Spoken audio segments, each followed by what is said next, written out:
Redshift here, doing my part to shift perceptions out of the pink and into the red.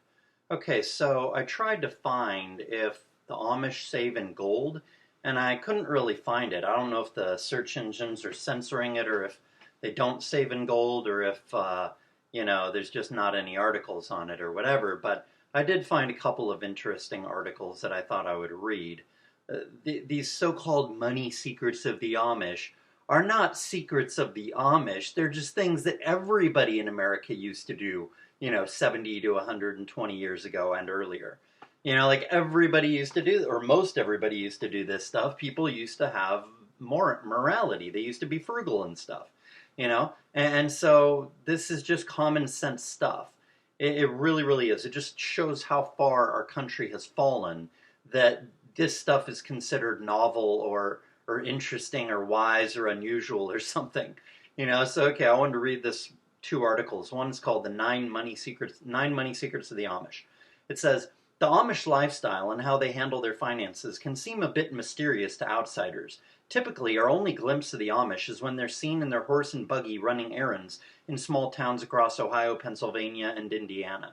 So this prompts a question. How do they handle their money and finances? And what can we glean from their thrifty lifestyle that might help us become more financially independent? Here are 9 money secrets from the Amish lifestyle that you'll find fascinating and hopefully educational too. Number 1, they avoid debt and credit cards. While some Amish will indeed use credit cards for the reward points and convenience, the number who actually carry plastic is only in the 20% range.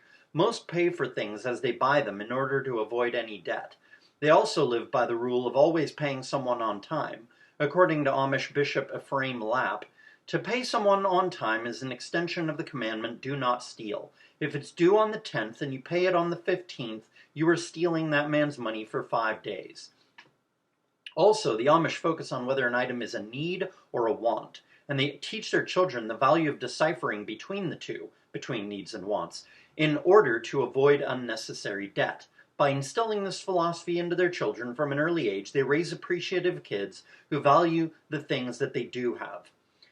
Number 2, they grow their own food. The Amish grow almost all of their own meats and vegetables and not only save significant money, but serve much healthier meals in the process. While raising your own cattle and pork is simply not an option for everyone, you need very little space to start a small garden or an herb box of your own.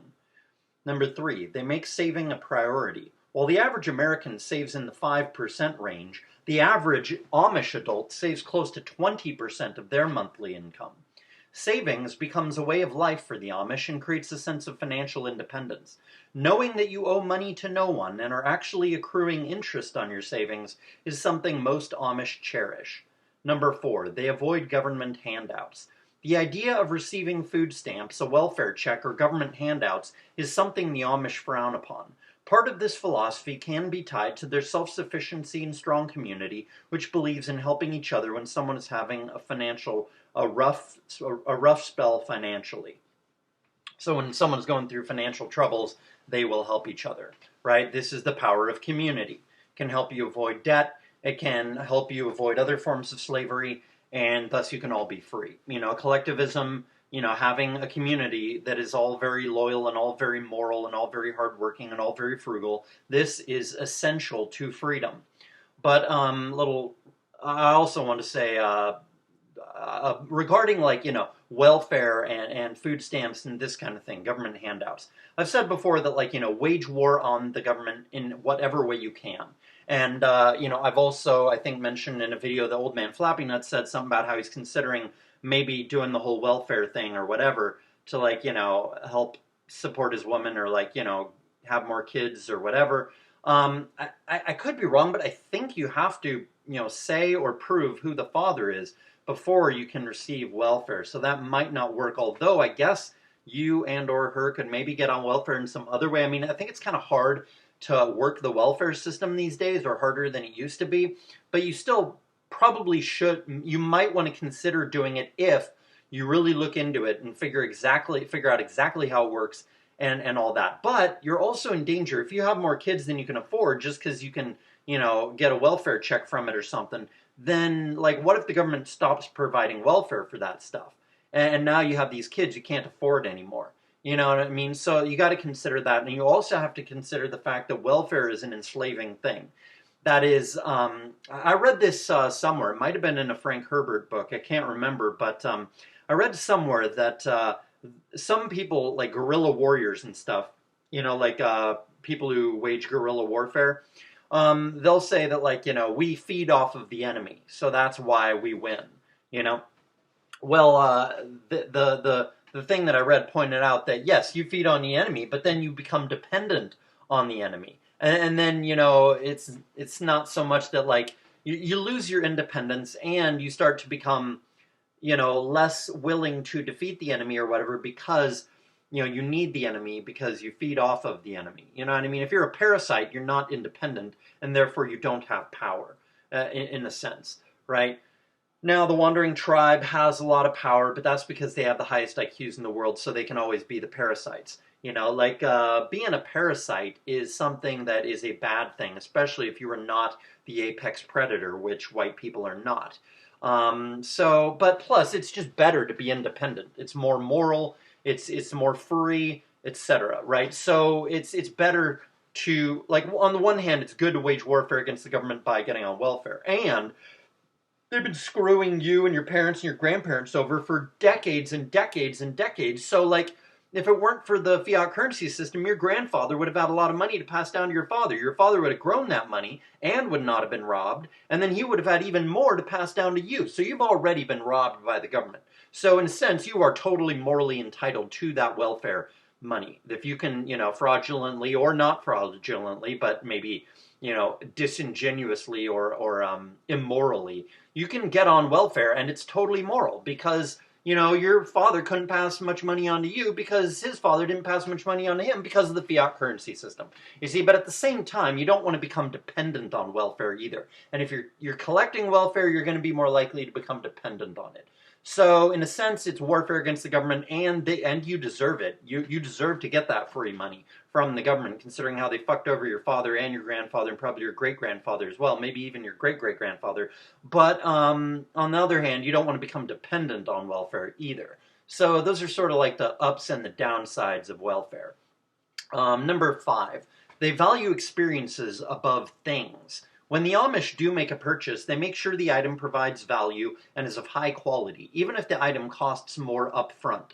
Rarely, if ever, do they fall victim to flashy marketing campaigns designed to separate you from your money. They have the proper perspective when it comes to material things, and they place a high value on experiences and personal relationships.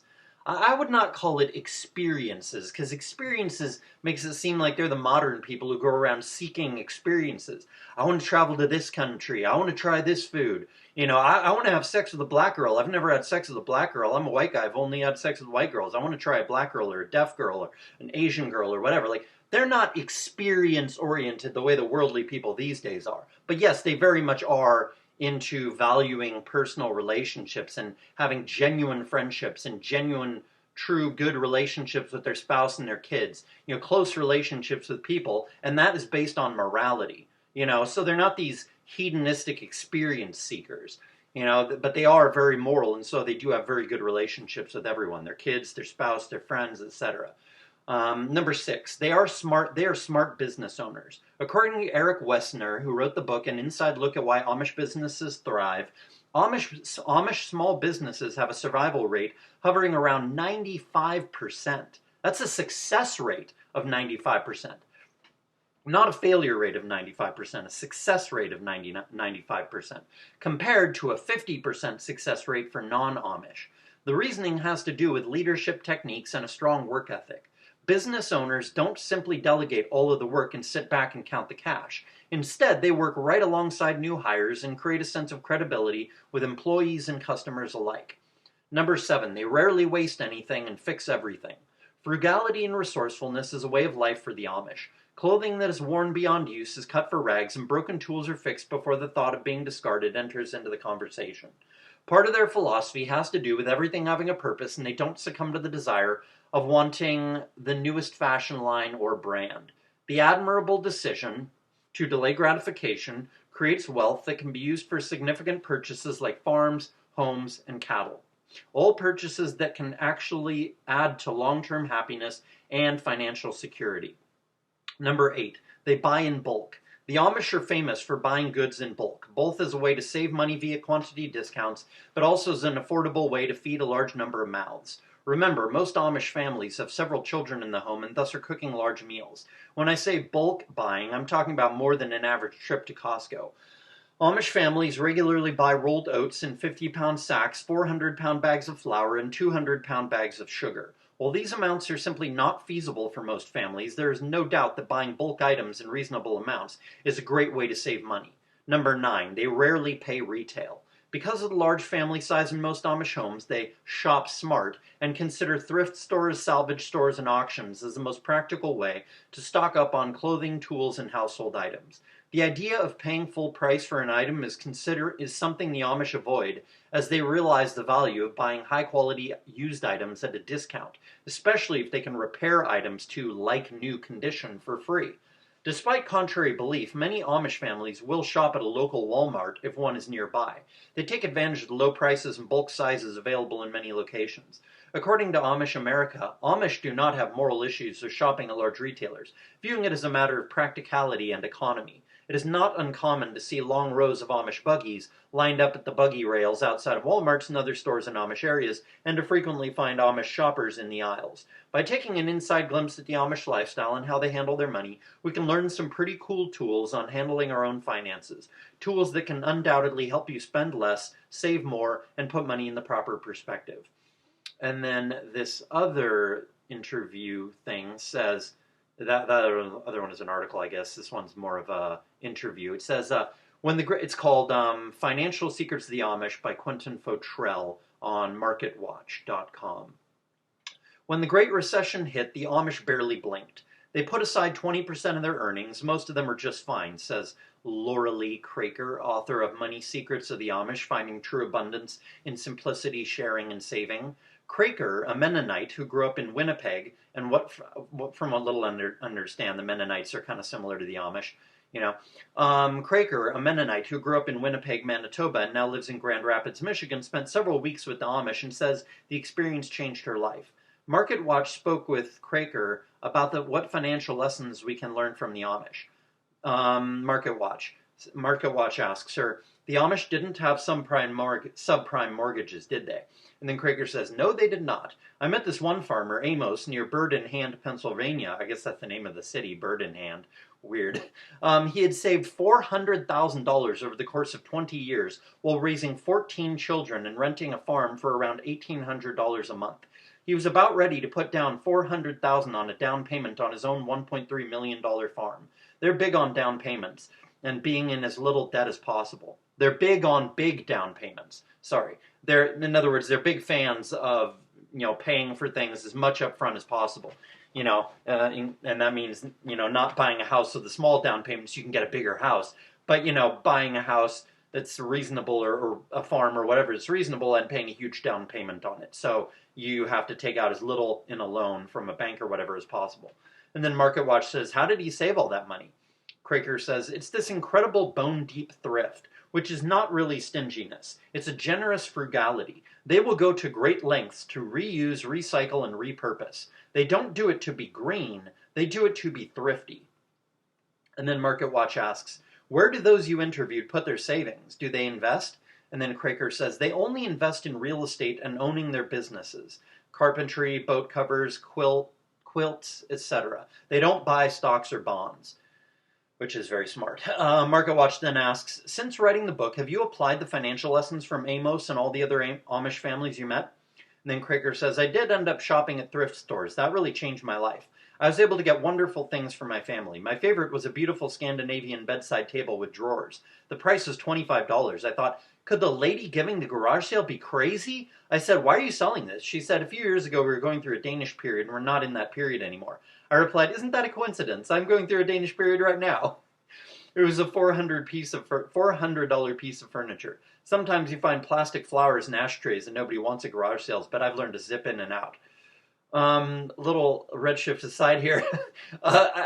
She was probably lying through her teeth right there, isn't she? When she says, isn't that a coincidence? I'm going through a Danish period right now. I'll bet she was just lying in order to, make it seem like she didn't want it more than she wanted it because she didn't want the lady to raise the price. You know what I mean? Anyway, Market Watch then asks, number one rule, never buy retail, right?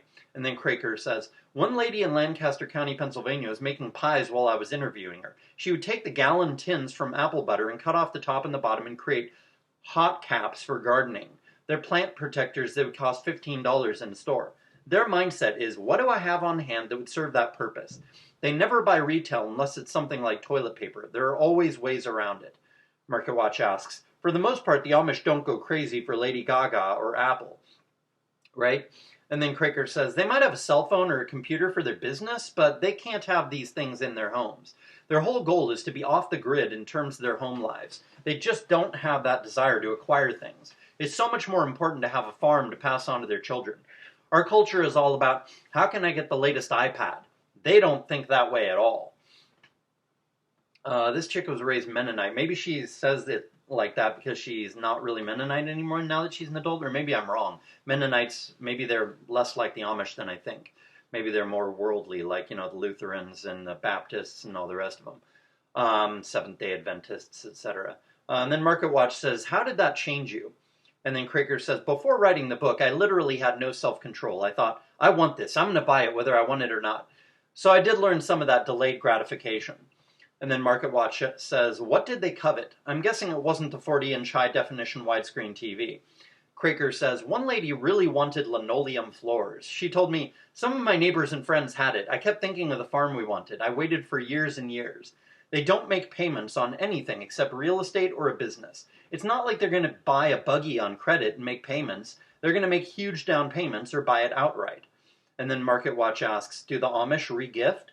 And then Craker says, the gifts are mainly need-based. A woman might give her husband an LED flashlight. They love these DeWalt flashlights. They're off the electrical grid. It's part of their wish to be independent from society. I think if they think they're independent on the grid, they'd pretty soon be dependent on the government. Politically, they're libertarians. Market Watch. I'm going to make another wild guess. Their kids weren't spoiled either. Craker says, they're well behaved, they're very respectful, and work harder than my kids. And my kids are good kids. Parents of my generation, I'm 46, are almost reluctant to work their kids too hard. I saw little girls of 2 or 3 years of age up on chairs washing plates and cutlery over the sink.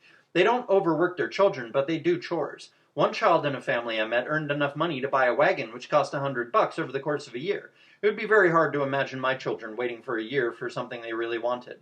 It's a matter of how much they really want it and how much they are willing to learn from delayed gratification.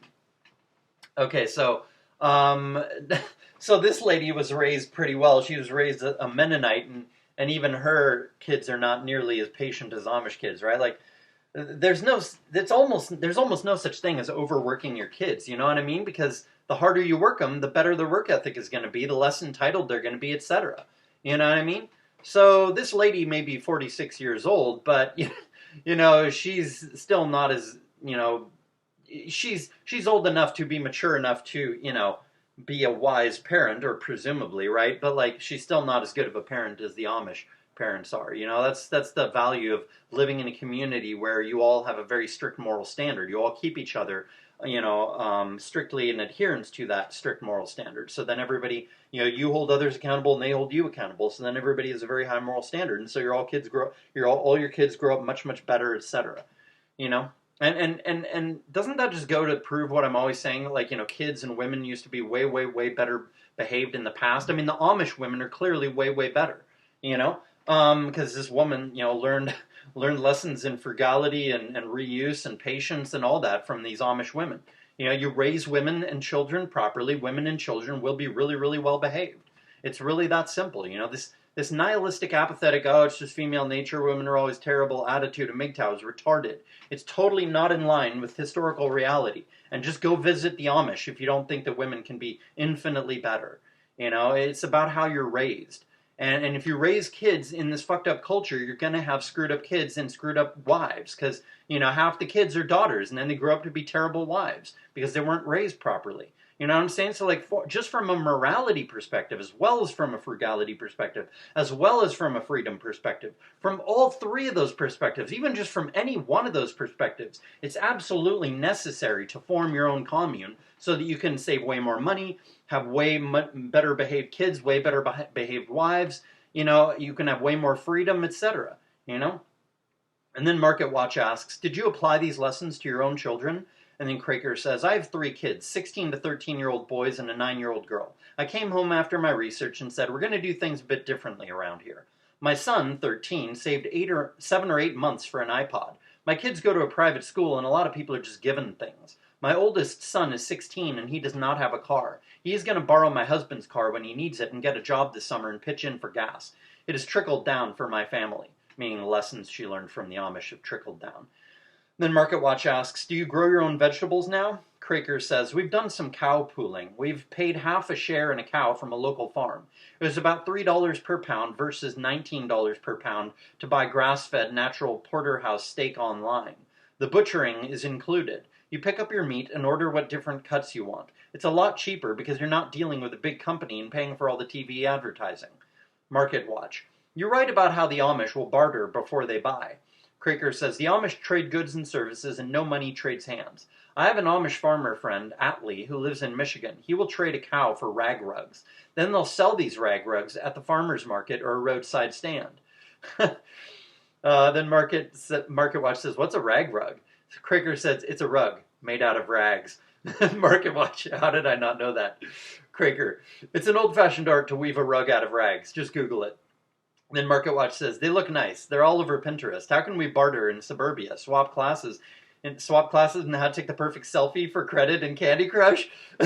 Craker says, I have limited skills. I know how to write and talk on the radio. For me, writing a book proposal is a specialty of mine. I've traded a book consult, how to get started if you want to publish a book, for a weekend at a cottage in Lake Michigan. If you have an expertise or product that someone wants, it's a wonderful thing. We don't necessarily always have money for a $200 per night cottage on Lake Michigan. My friend traded 1 hour of Pilates instruction for a trailer hitch to transport her daughter's backyard playhouse.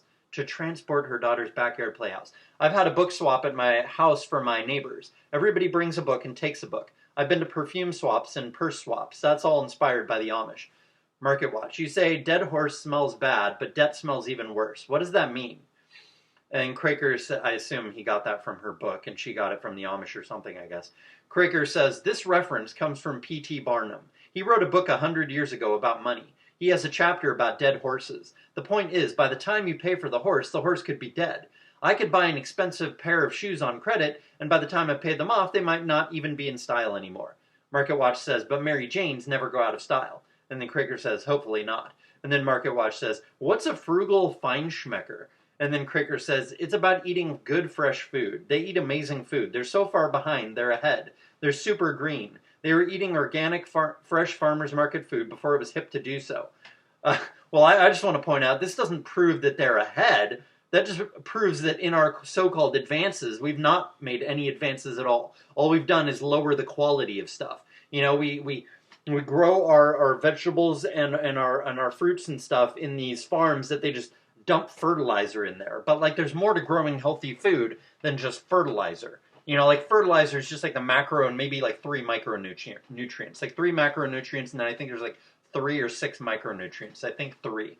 And so like, I'm sure there's a ton of little stuff in there that science has not yet discovered that is important to growing, you know, really healthy food that tastes much better. Because like a lot of the food that we grow these days is actually very depleted of nutrients. There's not much nutrients in it, right? So this just proves that all these so-called scientific advances are actually just, they're shortcuts. And the more shortcuts you take, the worse the quality of the product is. You know, it's like that principle. I can't remember what it's called, but there's like a law. I think it's O'Krent's law or whatever it's called, which is like, you know, progress. I can't remember how it goes exactly, but it says something like progress is regression. Like, you know, the things that are supposedly new and better are actually usually worse. You know, they don't last as long, or, you know, whatever. They're not as high of quality, whatever. You know, so the Amish are not ahead. We've just gotten behind in our so-called advances, you know. Market Watch then says, some studies have found that the Amish have one of the lowest obesity rates in the world, around 4% compared with over 30% for the rest of the world. And then Craker says, I didn't see any Amish fat men. I didn't see any fat Amish men. They work hard. And then Market Watch said, and no Snickers. Craker said, they don't eat a lot of junk food. They eat a lot of natural food. They eat well. They are very fond of their food, and they should be. Once in a blue moon, they might have pizza, but every single one of the people I interviewed said they could make better pizza.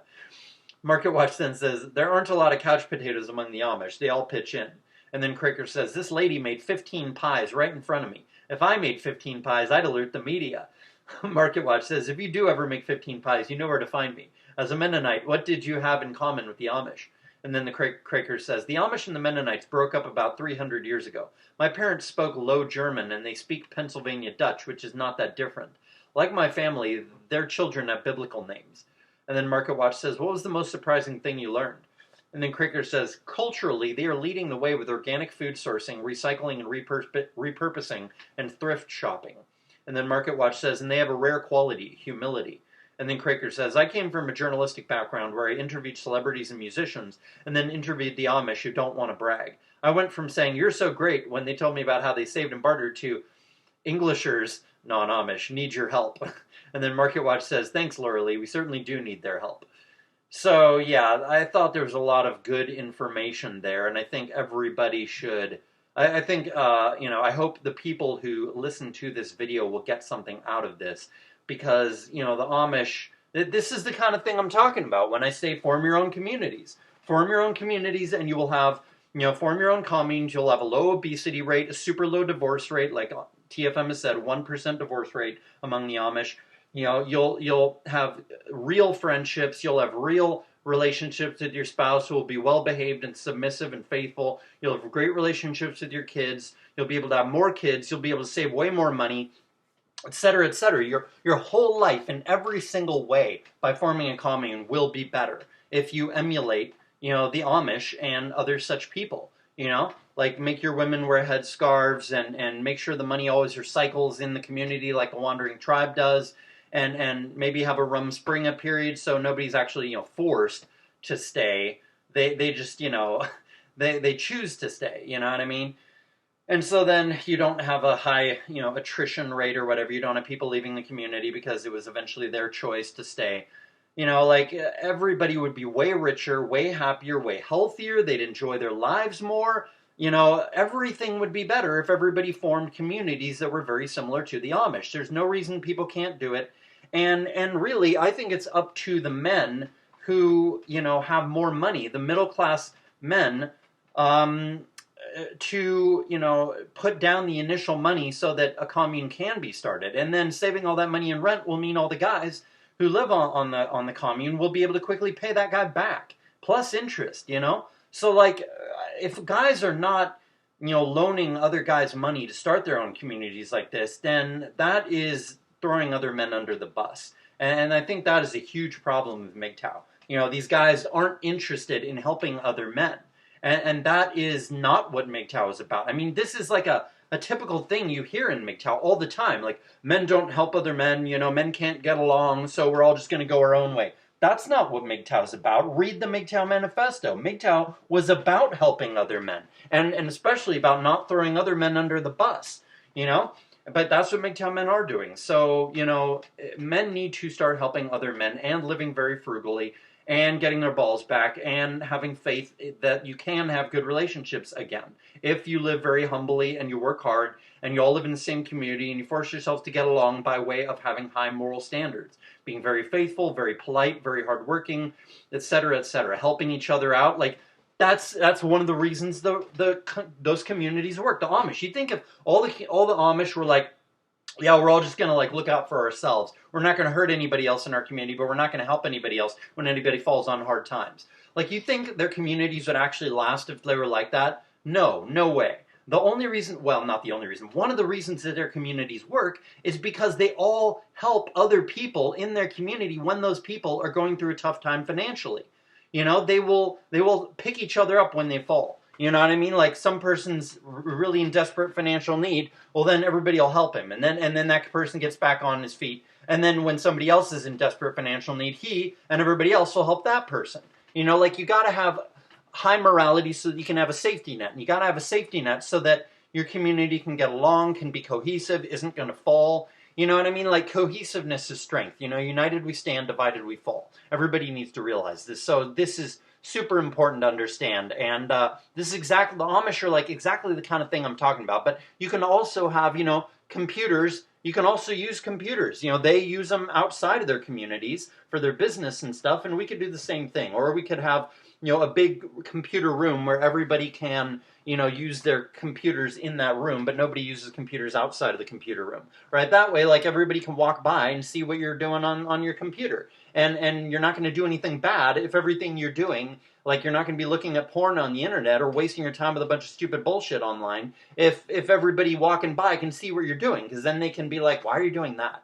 And you'll get, like, shamed for it, you know what I mean? So, like, having computer usage in just a public space on the commune, in the commune, like a big building just for computer use, and another big building that's just the dining room, and another big building for whatever, you know, the sleeping, and another big building for whatever else. You know, like, doing it that way is perhaps better, you know, and you don't have to use, you know, you don't have to do farming, and even if you do farming, you can do much more modern methods of farming. You know, you don't have to do it the old Amish way, you know, which is perhaps less efficient. So really, I think we should take what is best from, you know, the Amish and the Wandering Tribe and Islam, and you know, leave what's not as good out of from those things. You know, leave out the bad parts of those things and take the good parts and form your own community, and then you can have a thriving community that probably thrives even more than any of these communities do. You know what I'm saying? So that was what I had to say about this topic. I hope everybody liked this video. Thumbs up, thumbs down, peace trucks.